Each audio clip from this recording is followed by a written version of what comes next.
Hello guys. तो आज हम इस वीडियो में बात करने वाले हैं थ्रेड्स एंड प्रोसेसेस के बारे में। तो what is a process? Process is instance of a program that is being executed. ठीक है, तो करेंटली जो एग्जीक्यूट हो रहा है प्रोग्राम उसे हम प्रोसेस बोल देते हैं।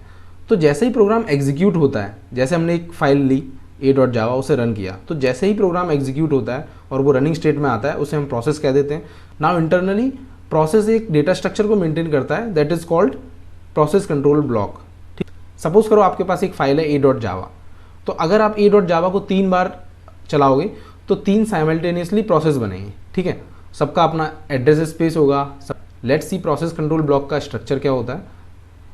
तो हर प्रोसेस कंट्रोल ब्लॉक में कोड होता है, रजिस्टर्स जो कि यूज़ होते हैं, स्टैक एरिया होता है, हीप एरिया होता है। तो इसमें क्या क्या स्टोर होता है ये हम देखते हैं। तो सपोज करो आपको एक प्रोग्राम दिया है, ठीक है, तो यहाँ पे ये देखो एरे डिक्लेयर किया है। तो जावा में एरे हीप एरिया में बनता है। ठीक है, तो ये हीप एरिया में एलोकेट होगा। डू सम वर्क एक फंक्शन कॉल कर रहा है, तो एक it is a stack call. ठीक है, तो ये स्टैक पे मेंटेन होगा। ये सारी इन्फॉर्मेशन जब भी एक प्रोग्राम रन करता है उससे रिलेटेड सारी इन्फॉर्मेशन एक प्रोसेस कंट्रोल ब्लॉक में स्टोर होती है। लेट्स सी थ्रेड्स क्या होते हैं। तो thread is a light weight process and it is independent path of execution. इसका बहुत मतलब है। ठीक है, इंडिपेंडेंट पाथ ऑफ एग्जीक्यूशन मतलब मल्टीपल थ्रेड्स को साइमल्टेनियसली हम पैरेलल चला सकते हैं। ठीक है, सीपीयू ने पैरेलली शेड्यूल कर सकता है and it is a subset of process. Each thread has its own stack और थ्रेड के बीच में कॉन्टेक्स्ट स्विचिंग फास्ट होती है। तो चलो इसे एक एग्जांपल से देखते हैं। तो सबसे पहले तो हमें ये समझना पड़ेगा every process has at least one thread. ठीक, तो जब भी एक प्रोसेस क्रिएट होता है उसके अंदर एक एटलीस्ट थ्रेड होता ही होता है। ठीक है, जो कि उस प्रोसेस का पाथ ऑफ एग्जीक्यूशन शो कर रहा होता है। अब हम उस थ्रेड से मल्टीपल थ्रेड्स भी क्रिएट कर सकते हैं। जैसे एग्जांपल, लेट्स से T1 एक थ्रेड है जिसने इंटरनली T2, T3, T4 को लॉन्च किया। Now T1, T2, T3, T4, अब ये सिस्टम में 4 थ्रेड हैं इस टाइम पर, जो कि चारों पैरेलली एग्जीक्यूट हो सकते हैं और हर थ्रेड का एक कॉल स्टैक होगा। इसका भी होगा, T1 का होगा। ठीक है, तो इसके कुछ फंक्शन कॉल चल रहे होंगे जो कि पैरेलली चल सकते हैं और ये चारों थ्रेड सपोज करो कोर 1, कोर 2, कोर 3, कोर 4। ठीक है, अगर सीपीयू में 4 कोर्स हैं पैरेलली एग्जीक्यूट हो सकते हैं।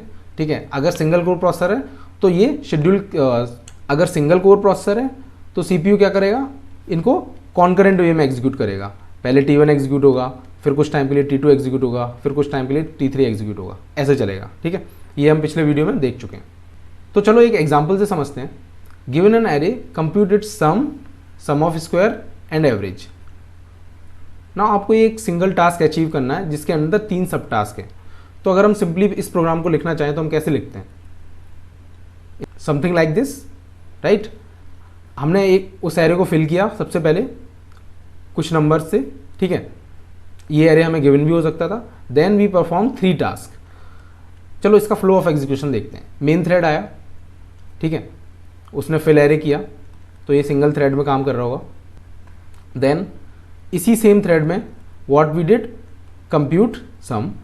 जैसे ही कंप्यूट सम खत्म होगा, कंप्यूट सम ऑफ स्क्वायर्स, और जैसे ही कंप्यूट सम ऑफ स्क्वायर खत्म होगा, एवरेज कैलकुलेट होगा।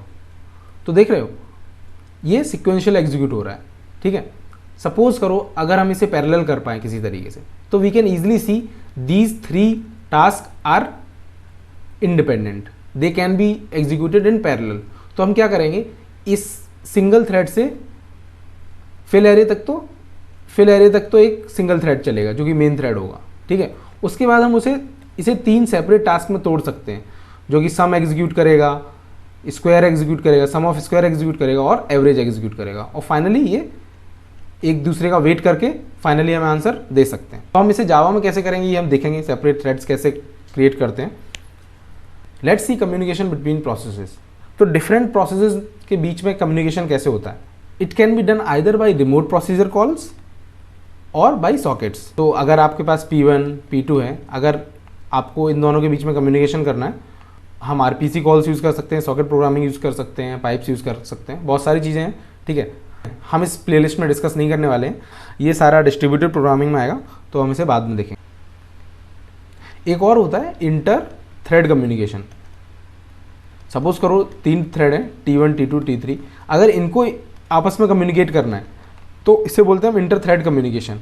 ये किससे होता है, जावा हमें ऑलरेडी कुछ फंक्शंस देता है जैसे नोटिफाई, नोटिफाई ऑल, इन सब से हम बिटवीन द थ्रेड्स कम्युनिकेट करते हैं।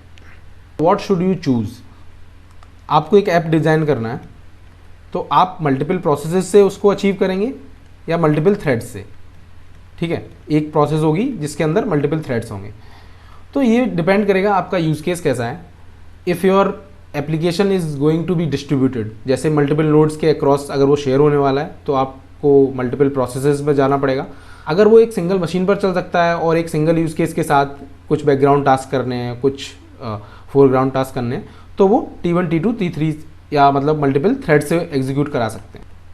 नाउ नेक्स्ट वीडियो में हम देखने वाले हैं कि जावा में हम प्रोसेस कैसे क्रिएट करते हैं, थ्रेड्स कैसे क्रिएट करते हैं। आई होप आप इस वीडियो से कुछ सीखे होंगे। अगर आपको ये वीडियो पसंद आया तो प्लीज़ लाइक इट। अगर आपका कुछ फीडबैक है then please comment below. Thank you, will see you in next video.